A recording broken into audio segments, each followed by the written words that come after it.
नमस्ते शार्क्स। नमस्ते। जब तक हम आपको 1 मिनट की पीस देंगे, हाँ जी। दुनिया के किसी न किसी कोने में 30 एकड़ फॉरेस्ट काटा जा चुका होगा और उसके बदले में लगाए जा रहे होंगे कुछ चुनिंदा प्रजातियों के पौधे जो कभी भी उन खोए हुए जंगलों का रूप नहीं ले पाएंगे। यह क्लाइमेट चेंज का एक बड़ा कारण है। धरती के इस संतुलन को बनाए रखने के लिए सिर्फ पेड़ लगाना काफी नहीं है, बल्कि जंगल लगाने जरूरी है। इसलिए हमने शुरुआत की है धरती अमृत की। नमस्ते, मैं हूं मानवेंद्र।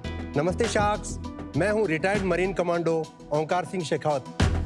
हम जयपुर से हैं और हमने शुरुआत की है इनोवेटिव एफॉरेस्टेशन कंपनी धरती अमृत की, जहां हम इंडस्ट्रीज, कॉर्पोरेट्स, सरकारों को स्केलेबल एफॉरेस्टेशन मॉडल्स देते हैं। शार्क्स, हर इको रीजन की एक यूनिक रिस्टोरेशन रिक्वायरमेंट होती है। जो प्रजातियां आपकी वेस्टर्न घाट में पाई जाती हैं, वो राजस्थान के लिए सूटेबल नहीं हैं। हम इन्हीं डिफरेंसेस को साइंटिफिकली परख कर जंगल खड़े करते हैं। आज तक हमने इंडस्ट्रीज के साथ मिलकर 170 एकड़ से ज्यादा के जंगल लगाए हैं, जिनमें हम 400 से ज्यादा प्रजातियों के पौधे लगा चुके हैं। यह धरती सभी जीवों के लिए बनी है, पर हम केवल अपने ही जीवन को प्रायोरिटी दे रहे हैं। धरती अमृत को एग्जिस्टेंस के इस गैप को फिल करने की एक कोशिश है। शार्क्स, हम ग्लोबली फॉरेस्ट क्रिएशन को एक प्रोफेशनल और प्रॉफिटेबल सेक्टर बनाना चाहते हैं, और इसके लिए आज हमारी आस्क है 1.5 करोड़ रुपए 5% इक्विटी के बदले। तो शार्क्स, मिलकर बनाते हैं दुनिया का सबसे हरा भरा business. Thank you Omkar Manvinder ji. Welcome to shark tank guys. Thank you. कुछ बताइए, आप इस फील्ड में कैसे पढ़े, क्यों पढ़े? 2001 में मैंने इंडियन नेवी ज्वाइन की थी। 2004 में मैं मरीन कमांडो बना। उसके बाद 2016 में मैं रिटायर हुआ। रिटायरमेंट के बाद thank you for your service. Thank you. Retirement के बाद मैं एक नया सेक्टर चूज करने की कोशिश में था। उस समय पे मुझे 2001 की जब मैंने नेवी ज्वाइन की थी, उस समय की टैगलाइंस मुझे याद रही कि defence is the best way to serve a nation and working in the direction of environment is the best way to serve the planet. तो इस वजह से मैंने ये डायरेक्शन चुनी और तब से हम लोग प्रोफेशनली फॉरेस्ट डेवलप कर रहे हैं। मैंने इंजीनियरिंग से शुरुआत करी थी। 4th ईयर में मैं ड्रॉप आउट कर दिया, क्योंकि मेरे हाथ में एक IT कंपनी का प्लेसमेंट आया था। मेरे में खौफ बैठ गया था मैं जीवन भर कंप्यूटर में अटक ना जाए, क्योंकि बचपन मेरा पूरा मिलिट्री कैंपसेस में बड़ा हुआ है, क्योंकि पिताजी MES में थे, तो खूब जंगलों की आदत थी, तो कहीं कहीं लगाव तो हो ही गया था। तो वो छोड़ के फिर मैंने खेती करना चालू किया। मैंने फार्मर्स मूवमेंट के साथ काम किया, ऑर्गेनिक फार्मर्स मूवमेंट के साथ काम किया, फार्मिंग पॉलिसी पे काम किया। उसके बाद मैंने जंगलों के साथ रिस्टोरेशन काम किया पहाड़ों में चालू एज ए नॉन प्रॉफिट। 2016 के बाद 2020 तक मैंने वहाँ पे काम किया। उसके लिए मुझे ग्लोबल लॉरेट फेलोशिप मिला। It's given to young social leaders across the world. And then उसके बाद I left the non profit and join Onkar ji as a business. आप कैसे जानते हो एक दूसरे को वैसे? 2018 में हम एक वर्कशॉप कर रहे थे फॉरेस्ट क्रिएशन की। उस वर्कशॉप को मैं होस्ट कर रहा था। मानवेंद्र एज ए ट्रेनर उस वर्कशॉप में आए थे, तो तब से हम एक दूसरे को जानते हैं। ये मतलब क्या होता है फॉरेस्ट डेवलप कर रहे हैं? पूरी धरती पे जो नेचुरल फॉरेस्ट है, उन फॉरेस्ट में बहुत बायोडाइवर्सिटी होती है। अच्छा। एक जगह पे इंसान जो क्रिएट करते हैं उसमें सिर्फ चुनिंदा प्रजाति, जैसे मान लीजिए कि मुझे नीम का पौधा पसंद है, ठीक है, तो सिर्फ मैं नीम लगाऊंगा। किसी को पीपल पसंद है तो वो पीपल लगाएगा। करेक्ट। लेकिन नेचर जो है वो बहुत सारी प्रजातियों को एक साथ मिलाकर रखता है। सारी प्रजातियां हैं वो एक दूसरे का मदद करते हुए, हेल्प करते हुए बढ़ती हैं, और इसी वजह से इन फॉरेस्ट को किसी भी तरीके के मेंटेनेंस की रिक्वायरमेंट नहीं होती। ऐसा नहीं है कि कुछ प्रजाति अगर आप लगा दो और उसको छोड़ दो तो अपने आप नेचर ओवर टाइम बाकी प्रजातियां भी वहां पर एक इकोसिस्टम बन जाएगा ओवर टाइम, और बायोडाइवर्सिटी अपने आप आ जाएगी। ऐसा नहीं होता है। बिल्कुल, बहुत अच्छी बात है। लेकिन नेचर जब इसको टेकअप करता है और ये काम अपने आप से होता है, तो इसको बहुत लंबा टाइम लगता है। अच्छा। हम ये मानते हैं करीबन 700 से 800 साल लगते हैं किसी भी एक जगह को नेचुरली रिस्टोर होने के, बाय नेचर।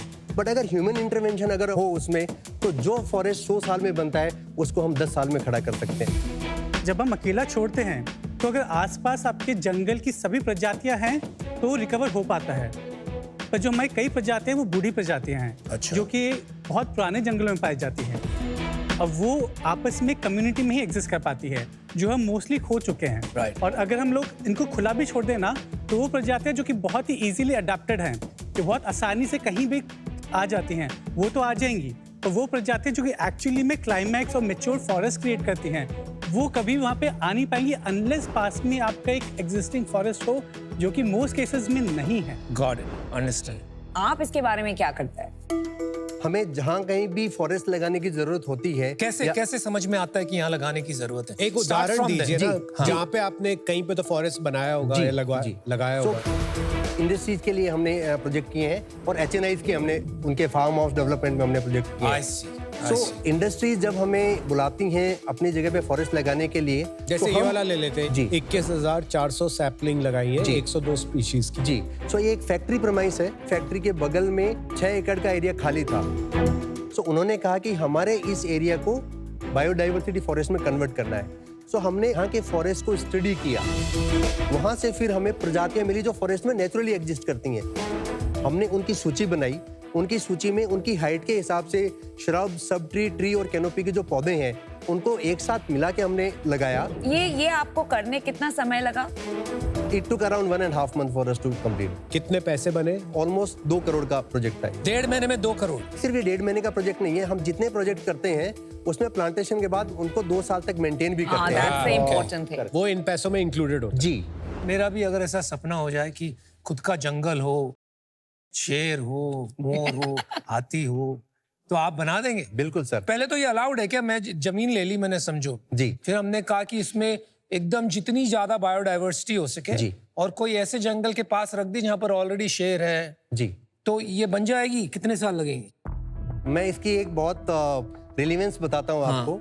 जयपुर से जस्ट आउटस्कर्ट में एक फॉरेस्ट हमने किया है, काफी बड़ी कंपनी है उनके लिए। तो उनके फार्म हाउस में हमने 2 एकड़ का फॉरेस्ट बनाया था। 2 एकड़ का फॉरेस्ट? 2 एकड़ का फॉरेस्ट। उस फॉरेस्ट में ऑलमोस्ट 30 से 35 तरीके की बर्ड स्पीसीज उन्होंने साइट की हैं, और वो जो एरिया है उसके आसपास लेपर्ड काफी है। तो बहुत बार फॉरेस्ट के अंदर भी वो लेपर्ड देखे गए। रात में आते हैं, दिन में नहीं आते, बट लोगों ने देखा है कि यहाँ लेपर्ड आते हैं। कितने एकड़ का आप कितना चार्ज करते हैं, और हर एक प्रोजेक्ट के लिए you take on a 2 year maintenance? पूरा आपका मोनेटाइजेशन मॉडल एक्सप्लेन कीजिए। हम लोग पर सेपलिंग बेसिस पे चार्ज करते हैं। ये डिपेंड करता है कि हम कौन सी जगह पे कर रहे हैं। सो ऑन एन एवरेज जो हमारी प्राइस रेंज है वो 250 रुपए पर सेपलिंग से लेके और 800 रुपए पर सेपलिंग तक आती है इंडिया के लिए। हमने अभी तक इंडिया में 11 स्टेट में ये फॉरेस्ट किए हैं। डिपेंड करता है कि हम कहाँ काम कर रहे हैं और किस स्केल का प्रोजेक्ट है। सो हमने छोटे से छोटा प्रोजेक्ट जो है वो 1000 पौधों का भी हमने किया है। सो उस कंडीशन में जो रेट पर सेपलिंग है वो 900 रुपए, 1000 रुपए हो जाएगी, और बड़ा अगर प्रोजेक्ट है तो वो ये रेट 250 रुपए तक भी आ जाती है। सबसे सस्ता और सबसे महंगा प्रोजेक्ट क्या था आपका? सबसे छोटा प्रोजेक्ट जब मैंने बहुत शुरू किया था तो हमने 1 लाख रुपए में किया था project. And the most money you earned on one project? जो मॉडल हमने बताया ये हमारा सबसे 2 बड़ा करोड़ वाला। जनरली आपका मार्जिन कितना बनता है? ओवरऑल जो हमारा अब तक का मार्जिन है वो करीबन 5 से 6% के मार्जिन पे है। कंपनी लेवल पे? कंपनी लेवल पे। प्रोजेक्ट लेवल पे उससे ज्यादा होगा। जी। कितना कमाया इस साल? इस साल हम लोग करीबन 3.5 लाख प्रॉफिट चल रहे हैं। और कितने रेवेन्यू पे? इस साल अभी तक हमने 1.1 CR किया है।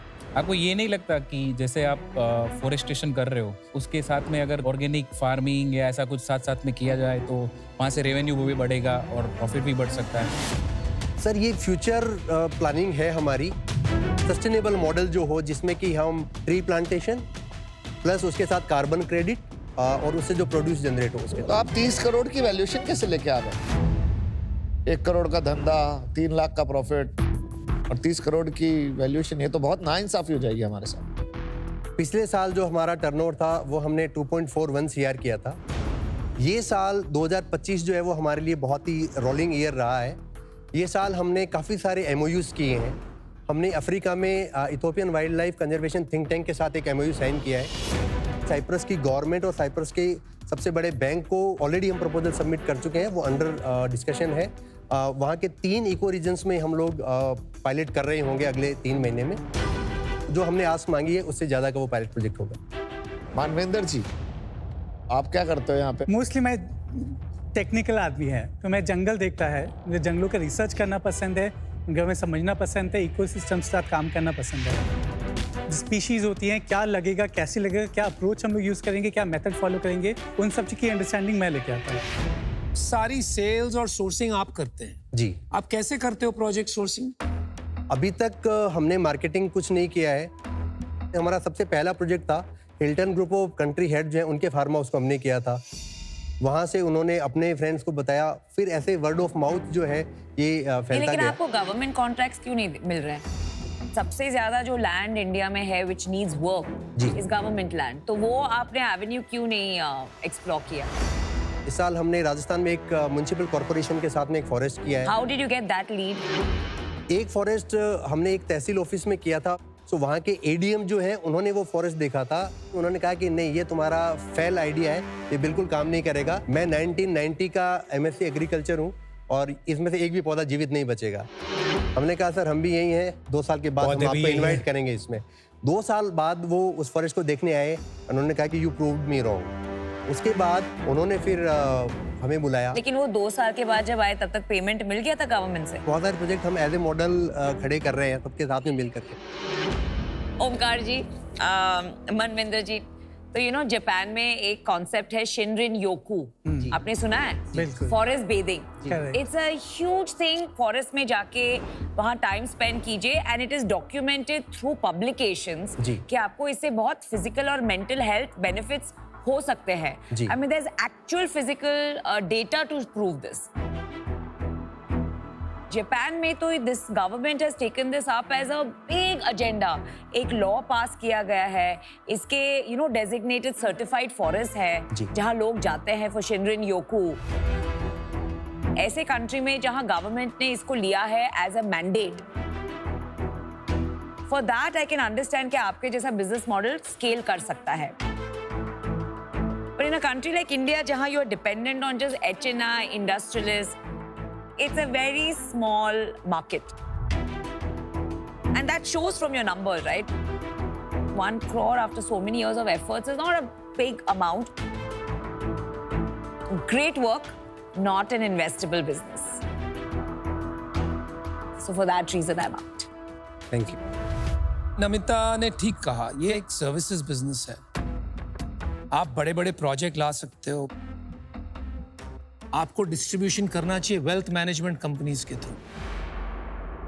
लोगों के 20-20, 50-50 एकड़ पड़े अलीबाग में, उनको अगर बोल दिया ना आपके शेयर होंगे, ये होंगे, और प्राइसिंग मॉडल बदल दी ना बॉस, लेकिन I don't think you need capital for it. मैं इससे आउट हूं, लेकिन ये रास्ता सही है। Private jungles, all the best. ये एक काफी कॉमन सा बिजनेस है। मैं बहुत सारे लोगों को जानता हूं जो फैक्ट्रीज लगाते हैं और उनको स्टैट्यूटरी रीजंस के लिए भी ग्रीन एरिया बनाना पड़ता है।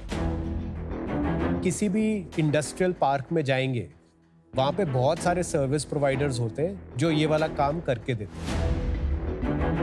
तो आज मैं इससे बाहर हूं, but again thank you for your service and wish you all the best. 3 lakh का प्रॉफिट, 30 करोड़ की वैल्यूएशन, थोड़ा सा ना लॉजिकल नहीं लगा मुझे उसके हिसाब से। और अभी बिजनेस बनता हुआ दिखा नहीं, बट देखो जरा कितने और फार्म हाउसेस बनते हैं, क्या होता है, कैसे इसको आप एक मीनिंगफुल सस्टेनेबल बिजनेस बना सकते हैं। तब आगे जाके शायद हम मिलें और हमको इन्वेस्ट करें। अभी सर वो मुझे दिख नहीं रहा था, तो इसलिए I am out, but thank you for the service to the nation sir. मेरे को ये as a business point of view अभी इन्वेस्टेबल नहीं लग रहा है,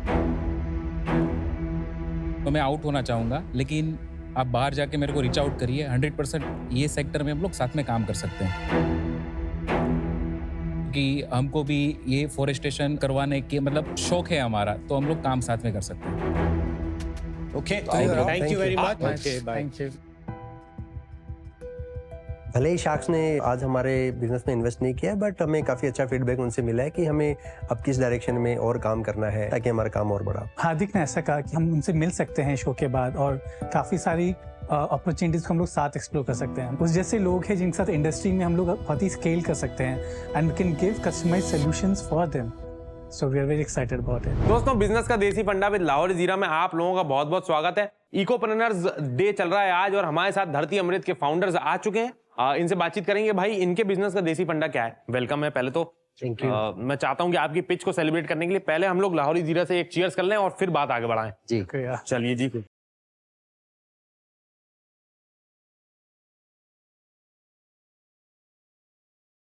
आप लोगों की जो आपस का सिंक्रोनाइजेशन और केमिस्ट्री है वो बड़ी अच्छी लगी हम सब लोगों को, हम पिच देख रहे थे तो। Thank you. इसका देसी फंडा क्या है, कैसे आप लोग मैनेज करते हो साथ में अपनी दोस्ती और बिजनेस? क्लाइंट रिलेशन जितना है, बिजनेस डेवलपमेंट है, वो सारा मैं देखता हूँ। जो हमारा टेक्निकल एस्पेक्ट है, जंगलों की स्टडी करने के पेपर्स हैं, वो मानविंदर देख। साथ में पैशन एक हो गया है, दोनों को जंगल इतना प्यार है, तो मुझे तो उस प्यार में हमें काफी।